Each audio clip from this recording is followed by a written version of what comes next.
Good morning, everyone. For those of you who are in the States, if you're outside the States, well, good afternoon. Uh, Once again, I'm holding a discussion on LinkedIn Live, sharing some of the thoughts of what I'm seeing as companies move towards being more AI enabled, exploring personalization, experimenting with agile, and going through quite a broad set of transformations that this time is demanding. And most of the other discussions that we've had lately have been with both brands who are making these changes and some of the newer technologies, because I wanted to open people's eyes to kinds of technologies that don't necessarily get as much publicity. The LLMs get a lot of publicity and creative tools, but I wanted to show some more of, especially the data analytics and operational tools that are out there. Today, I'm going to just turn this around a bit.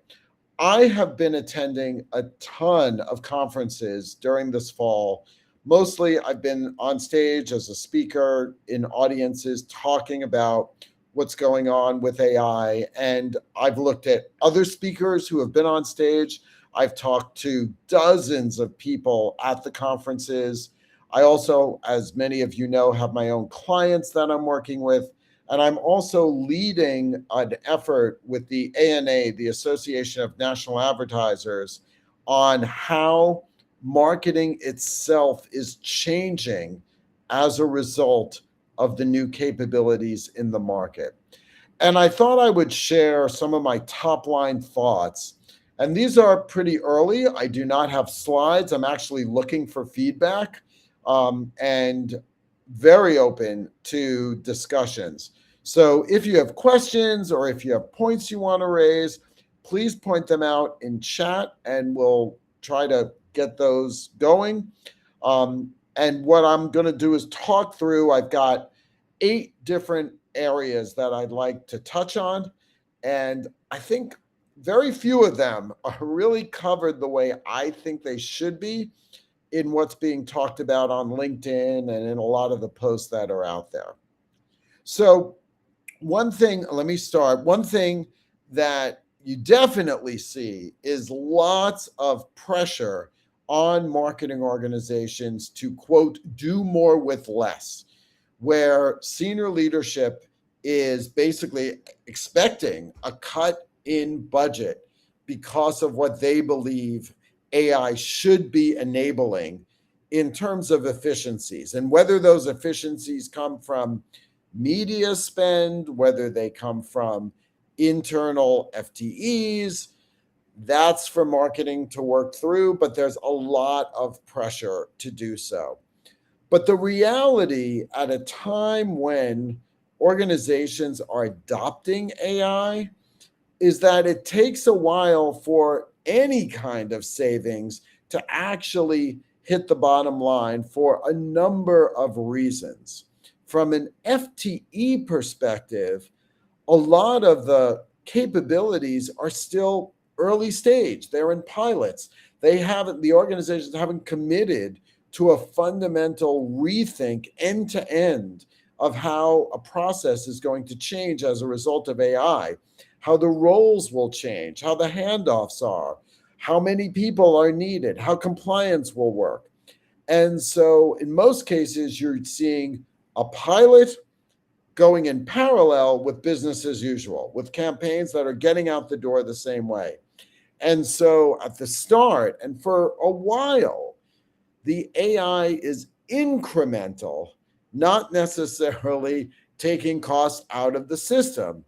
And what frequently happens is from those pilots, if they go well, and they don't necessarily always go well at scale, you learn a ton of fundamental things that have to change if you're going to use them at scale. Things like how one works with an agency and what the handoffs are with that agency, what data needs to go back and forth. How are you thinking about the forced march of getting something out the door? And especially since a lot of the AI tools are expecting you to move in a more streamlined way with faster cycles. The standard way most companies have set up approvals, reviews, all kinds of assessments, people having to put their voice in from different business units, all of that is challenging to moving at the pace that AI wants. Where you are seeing savings is in creative, but creative isn't always the biggest cost or time savings involved. And you are starting to see some companies pulling back on agency time and trying to do more themselves. But the reality is that top senior management doesn't yet appreciate, on one hand, what it takes to actually transform a marketing operation. But then on the flip side, the marketing organization is finding it hard to accept how they need to change in order to get the value from AI. And a lot of the AI capabilities that they're using are point solutions. So they might have Jasper to create copy. They might be using Nano Banana now to create images, but then they have to move that into Salesforce to get it out the door. And then they're trying to create an agent in Salesforce to actually manage the rhythm of tests that they're doing. And all of these are still requiring handoffs and setups, and it's not yet in an end-to-end process. It's a lot of point solutions. And so the first thing I would say is that we're not at the stage and even remotely able to set the expectation that marketing can start dramatically cutting cost until the marketing process fundamentally changes. So there's changes in roles, changes in how you work with the agency, changes in processes. All of that has to happen, and it's got to be a commitment so you're not also running BAU at the same time. And so that's going to take at least a year to shake out. And if you're in an organization where you're getting that pressure from senior management, it's important to lay out the steps involved in actually getting the cost cuts. And I know that's hard to do when you're just given a number to make cuts, but there are going to be trade-offs involved if marketing is being forced to cut costs just simply because the organization, top leadership, the CFO, feels that, well, AI should drive more productivity and we should be able to cut costs. Now, on the flip side, what I'm also seeing, though, are organizations where they're saying it's not about cutting costs, but it is about more impact. It is about driving growth. It is about doing new things. And what these organizations are doing is actually stepping back and thinking through strategy. I don't see this happening enough, but the leaders that are out there are thinking through very specific areas that they think create routes to new kinds of opportunity. So, for example, a pharmaceutical company saying, we want to use all of these AI capabilities to do more personalization in order to reach doctors at community hospitals because we don't have a sales force that's out there knocking on those doors. And we're going to relentlessly test and learn, test and learn, test and learn in order to figure out how to reach and engage community hospital doctors.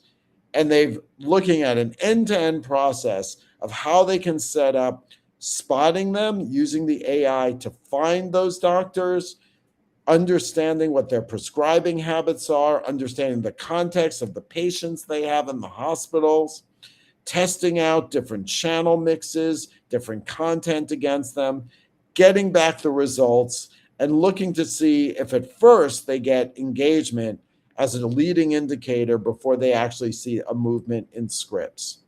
Seeing a bank saying, well, we don't make a lot of money off college students because their balances are small, their spending are small, but they are key to the future. And people are not as promiscuous with their bank relationships as they may be for other things. And promiscuity has increased. But nonetheless, if we can get college students engaged, it's worth the investment to do so. So let's use Agile, let's use AI, let's think about across channels how we can dramatically improve our penetration of college students. And so there's a strategy goal to go after underserved segments to find pockets of growth. Another retailer saying, okay, we can actually find customers who've been regularly buying from us, and then we start to see them decreasing. And so we've got to stem the attrition and we want to pull them back in. And that's going to be very personalized, it's going to be very trigger based, and it's going to require a lot of testing. But that's a segment worth going after. And we're going to see that as a strategy for growth going forward. And we're going to, again, align our data, how we're going to use the technology, our processes, the things we're going to test in Agile to go after that. Strategy, strategy, strategy. I've always been a very important proponent of knowing where you want to focus to make sure you're not just doing things well, you're also doing the right things to go after the growth in the market. And many companies are adopting tools, they're doing the experimentation, and they're not focused on goals that they can unlock from a strategic perspective to go after what AI can enable. And those that are showing off in presentations, and I've talked to them, and I've actually seen it. One of my clients has done this very well, and it gets all the cross-functional support needed to drive the growth, but it is focusing on something versus just in general trying to use AI. So out of the gate, two things I want to point out. One is this pressure for just simply doing more with less is misguided if there isn't a parallel plan for more comprehensive change. And also, if you're not really thinking about what you want to do, that's more. And so the other side of that is really thinking through and focusing on strategies that AI can unlock. So I'm just curious, I'm going to open the chat. I want to just see if we're starting to see any things. Yes, there is going to be a recording of this event to be shared later. We're also going to be capturing snippets of this as well. If other folks, if you've got other questions, if this is resonating, I would love to see in the chat any feedback that you have. Next is another thing that relates to strategy that I'm finding interesting is companies looking at a more system view that AI can enable. AI can bring together data. It can model more integrated scenarios than might have been possible before. So let me give you two examples of this that both come, and this was on stage at the ANA, General Motors, Norm DeGrev, who's the chief marketing officer there. I think, and then I've verified this with other clients of mine, and there's a lot underneath this once we peel it. So two things. One is GM is now looking across its product portfolio and saying for Buick, for Chevrolet, for GMC, instead of having each brand just simply go on their own, let's look at this as a system. Let's understand the differences in our customers. And then let's think about, as we go into, for example, buying programmatic media and looking at the system we have to figure out for any impression that we could get, who do we want to allocate that to make it the highest value impact on the enterprise? And looking at it from an enterprise point of view and optimizing how each product fits within that. Another interesting example of that comes from Sephora, who said, we had all of our different divisions hammering customers with endless amounts of pitches for skincare, for fragrance.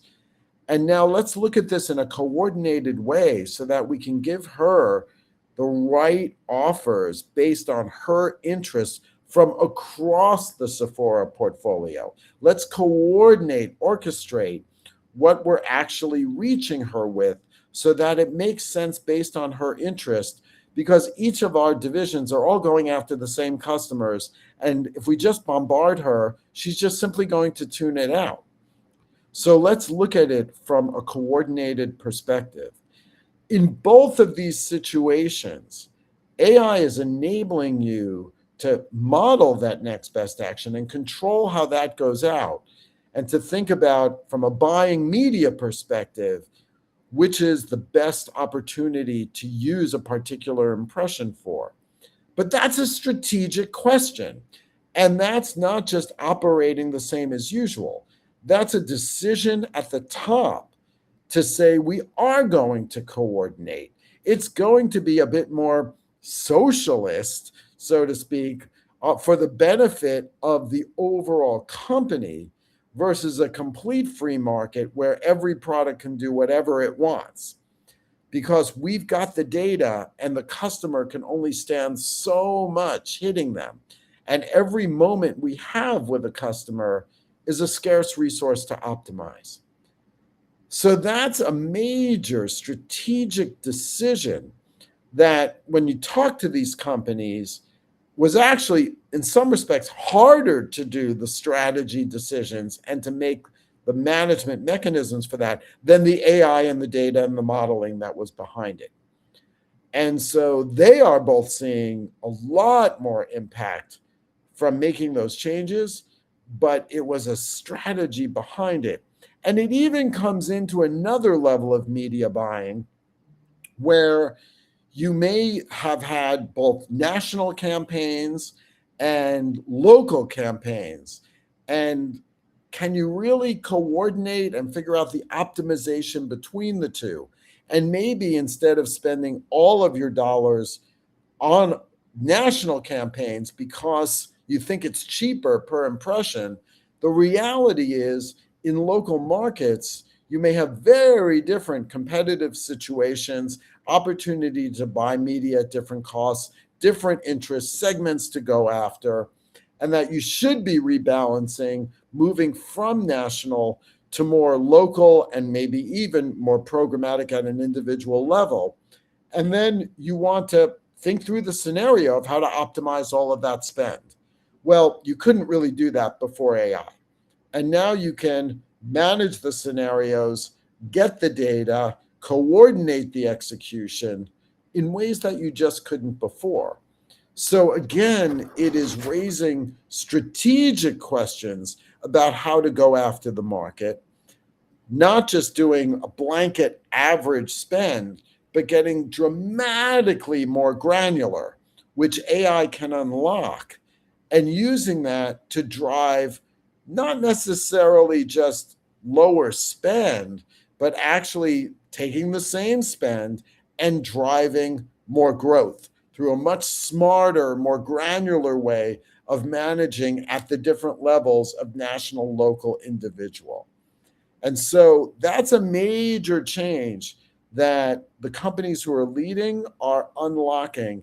Again, not hearing enough talk about that in terms of fundamental changes that are possible in media strategy. It has implications for how you work with media agencies And it certainly has implications for how budgets are managed and how you even think about budgeting, because now it becomes more of a pool to optimize versus pre-selecting, saying we're only going to do this for national, we're going to do that. It's got to be a lot more dynamic. So that's another angle that I'm seeing that I think is going to make some pretty dramatic changes. Um, so got a question that's come out. Love the strategy point. It seems like that's always true. Companies embrace newfangled tech without thinking it through. Is the problem more acute with new AI tools? And if so, why? The reason the problem is more acute is because it's not just simply automating, taking something and making it faster and cheaper, which a lot of other tools have enabled and have been sold by. AI actually brings intelligence, and it allows you to do things that were just not possible before, especially in terms of managing granularity.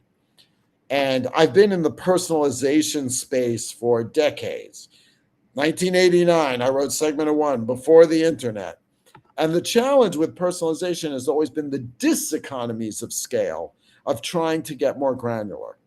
But now with AI, you can spot the opportunities way faster, create the touch, the experience at a more granular level, get it out, measure it, understand what works, and optimize.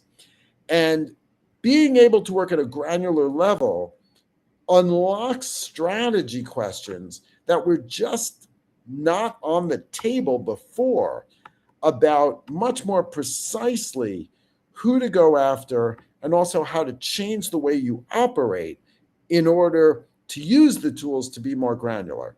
So that's why with AI, it's a bigger issue. You're also seeing, and I'm going to get into the next thing, is that AI changes the roles. So I walk in, one of the first things I do when I walk into a new client is try to map out what it takes to get a campaign out the door. And frequently, and this is kind of the average I've seen, is 13 people taking 13 weeks to get something out the door. And that's just not going to fly today, because it takes, first of all, too long to get the impact. You're not responding fast enough to the context and signals in the market. You're also just not getting enough out there to test and learn and be smarter. With AI tools, you can take a lot of the burden off all of that specialization. The reason it took 13 people is because marketing has gotten so hyper specialized. You've got not just people who are doing media, but people who are working on search versus social versus programmatic versus mobile versus email. And all of that has been separate. And the reason a lot of it has been separate is because of the quirks involved in actually managing those media, because of operational and data things that are involved in those channels. AI is going to take on, already is taking on, a lot of the knowledge of how to manage those quirks. And so the operational aspects of getting all those different things out the door can now be increasingly automated. So now you want somebody who's, instead of doing the actual execution per se, can oversee the execution, but really think about strategy. Which channels should we be thinking about in the first place? What should the sequence of touches be to an individual over time? How do we start testing and thinking that journey differently instead? And so it changes roles. And as you change roles, that has broad implications for the way you construct processes, because now you can have fewer people getting programs out the door, but maybe, and I've talked about this a lot, instead of 13 people out the door, you have 3 pods of 5 people getting triple the amount out the door or even more, each focusing on maximizing performance against a different goal or a different segment.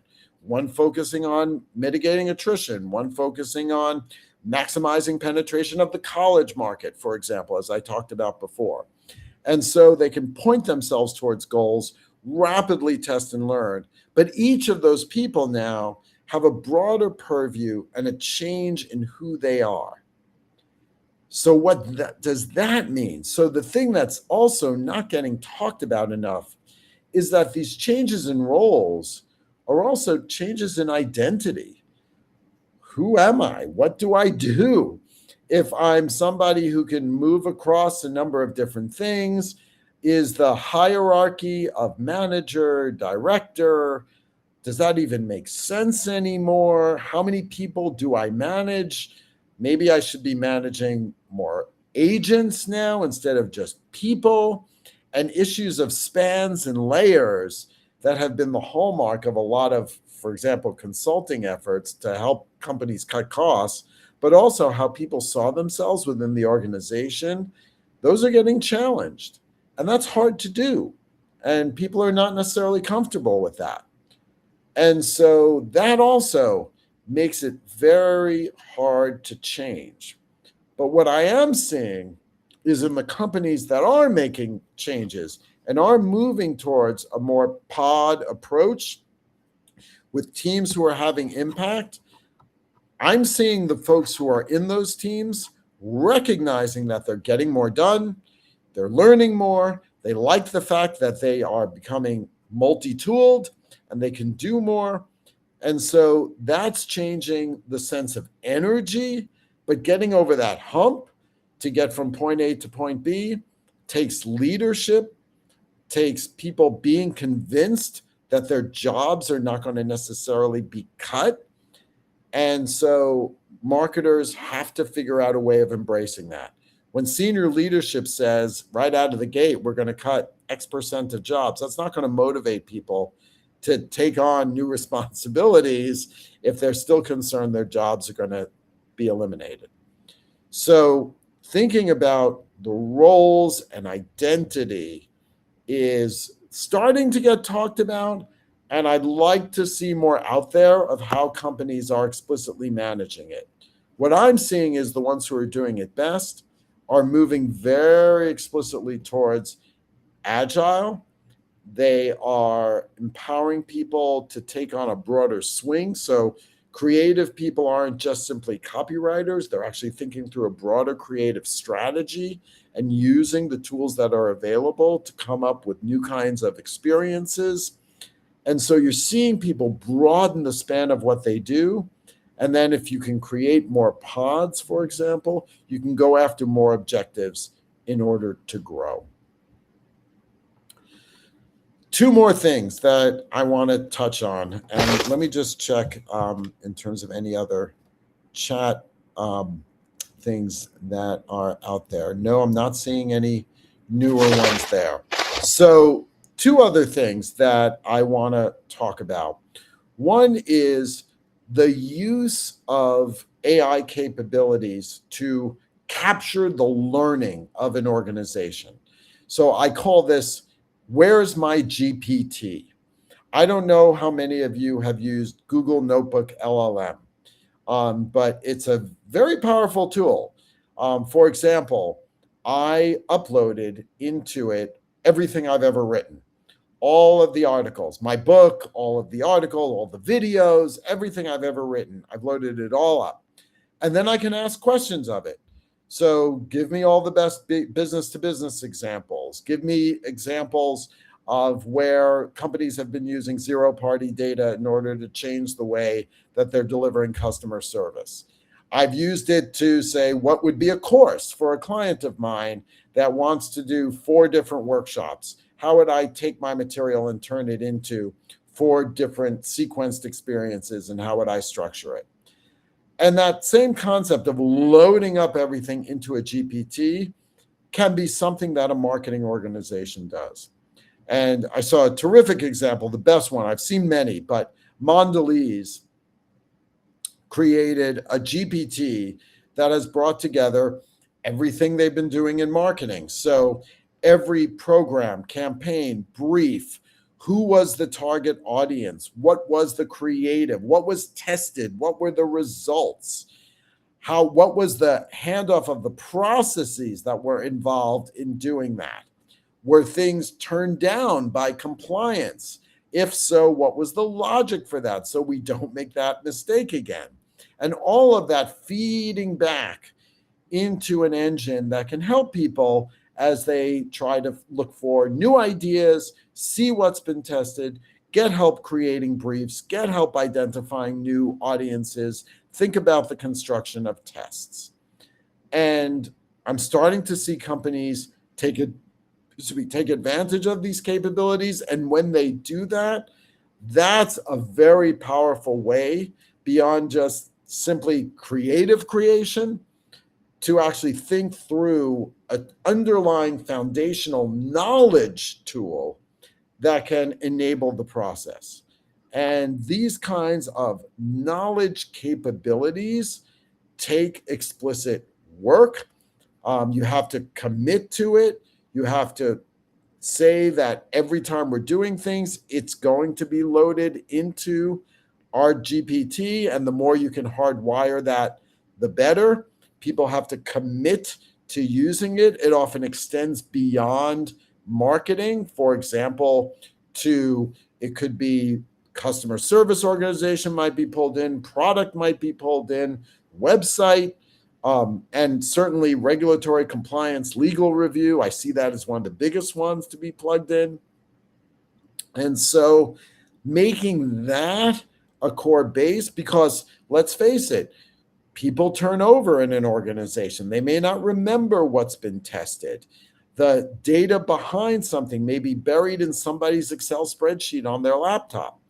And so you want to get that data in one place and use that as fuel for constant improvement. And that's one of the first things I'm seeing organizations do that is really transformational in terms of the way they operate. It takes a bit of investment, and you also have to make sure the provider you're working with is giving you it's legitimately going to be firewalled. But I'm seeing that and the building of that and the discipline of using that as one of the more transformational things that businesses are doing. Then the last thing that I want to talk about is what's going on in terms of AI search.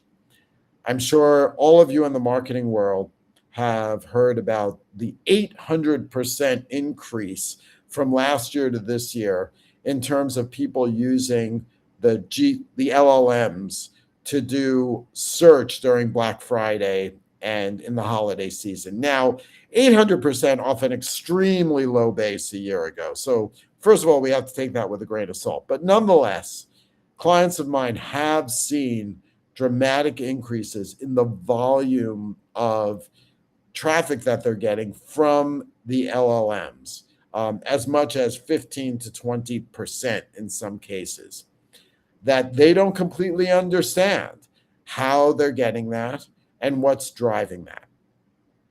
But I am starting to see companies who are making the effort to get ahead of it, and they're also seeing that certain kinds of strategies are becoming important along the way. So there are tools out there. Some of you have heard me talk about Brandlight, and I will confess I'm an advisor to them. That's one of the tools out there. There are others, such as Profound is another, and a lot of the agencies have their own. But nonetheless, using a tool like that to understand what is your position, what is the sentiment, what are the sources, but even within that, what are the top prompts? What are people asking about? What are the solutions that they're looking for? And getting that data and understanding how does that align with the value proposition that we think we're offering. And the companies that are starting to use these tools aren't just starting to manipulate content, which they certainly are, but they're really deeply looking at what are people asking? What is it that they're searching for? And that's driving changes in how they think about their positioning it's feeding into product and service innovation. It's getting into content, but it's getting into a deeper strategic look at who they are given what the market wants. The other thing that it's leading to is more of an emphasis on brand. And it is likely, I think, in the coming year that spend on performance marketing, the really kind of overbearing spend on things like search, is going to shift to more spend on brand, because these LLMs are picking up what people are talking about, what they're reviewing, what they're saying about this brand versus that brand. And you have to be a brand that people talk about. You've got to be a brand that people are going to recognize. And it may be that people are entering search questions about your brand, but you have to be a brand that people are going to be asking about in the first place. And so in communities, whether it's Reddit or other social sites online, TikTok, wherever, are people talking about your brand? And what are they saying about it? Requires an investment in brand. It may come from focusing on influencers and helping them understand more about what you offer. It could be more broader programs that get your brand out there. It could be getting much smarter about how you describe your value proposition. And already I'm working with a couple of clients who have realized that, well, maybe what I sell is not just a product, it's a solution. And I've got to rethink my positioning to talk about the solution, got to rethink my sales to do that, how I go to market, especially in a B2B. And I've got to think about how I start answering the questions and delivering a customer experience that's focused on the solution. So we're seeing investment in brand, rethinking of brand in response to the growth of the LLMs. I'm also going to posit that, coming back to personalization, that book over my shoulder, is that brands that deliver better personalization in the experiences that customers have will get more direct traffic. Customers will continue to work with them directly and not necessarily go to the LLMs, because they're getting what they need. They're getting better and better experiences. They're getting more embedded with a brand that's personalized. So I'm starting to see a number of changes in the customer experience that are leading to different kinds of strategies. Customers are exploring, they are asking questions, they're trying to learn what's best for them, but then they're also engaging. They're engaging still in social media and in discussions about brands, about general needs, about ideas, and about concepts. Then they might actually execute a transaction coming off of that, actually do the buy. And if that transaction goes well, and depending on everything around that, they might embed. And got the alliteration going there. But I think that framework of people are exploring, engaging, then they might execute. And ideally, you want to embed your brand in people's minds so that you become the reflex they go to versus necessarily exploring all over again. I would also posit that there's a top level E, which is exposure. People just see your brand in various places. Why do people do sports? Investing in sports sponsorships and activations related to sports. It's to provide an exposure and seed the concept of the brand that then might lead to an exploration, that might lead to engagement even before you buy. And so I'm starting to play around with that as a new framework for how to think about the customer experience. And as I'm working with clients on that, it's resonating, and it's leading them to start using the data that's coming out of these AI search tools and in terms of their media strategies in different ways. So those are the things I wanted to share. It's not necessarily a range of things that I'm seeing a lot talked about in terms of online, all of the conversations that you see in LinkedIn. And I'm very curious what people have to say. So I'm seeing, I thought it was taking away jobs. It seems to have created, yes, it's creating new kinds of roles. There's all kinds of different ways that people are looking at the total economy and data centers and things like that as new jobs. I think the main thing is thinking about how it can drive growth, and that's how jobs will necessarily be expanded. A few of the marketing, let's see what's going out there. There are many AI ads, fully creative out there. There's plenty of AI stuff out there. Some of it is not very good. Some of it is just small scale, and it's good enough. I'm sure many of you have heard about the recent McDonald's completely AI created ad in the Netherlands. What a terrible time of the year. And it was trying to be a comic look at things that go wrong at McDonald's as a oasis for calm in the craziness of the holidays. And it got totally attacked. Lots of different angles of it in terms of the message, in terms of the use of AI. And I believe there was actually a study done saying that people don't necessarily react worse to AI ads per se, but they react worse when they find out it's been done by AI. And I think that's an interesting question. I don't have an easy answer out there.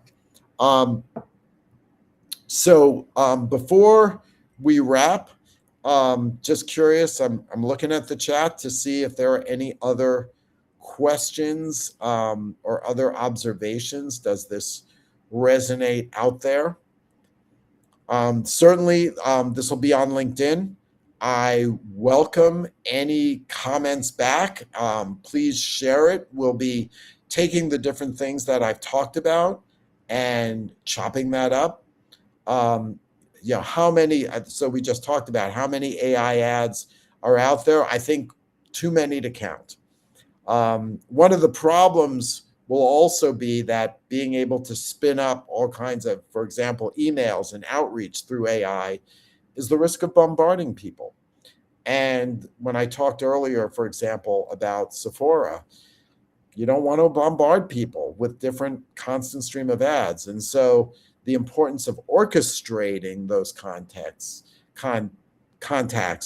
becomes something absolutely critical from a strategic point of view. So thank you for taking the time to listen. Like I said, this will be up on LinkedIn.